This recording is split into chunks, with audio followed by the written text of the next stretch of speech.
chuan mo ro na ma le ton hu mon wa ban chan tu rin yan ma ngai nei min lo ko a ta ka kan chuan e nun hian ma chuan tu nei lo yam chang lo ka ma yam chala ni ko da cha azara lo pu lang ve in la kan ni ti yan ko tang ni ti le chu chu ba dun tu na hian ka ngai chuan na ku e sa le mai a nung lang ko ta zong zong a pathian za ngai na le ko ngai ka chuan nun na te nei sei na te ngai tu na chu min na sia be a ngai ro chu ma ngai ni ta tap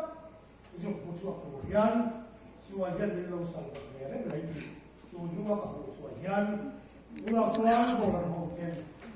pathian ma ngai na lo pui sia tu sia ko ni na lu patian ma ngai kan ngam ya kiri ra latia in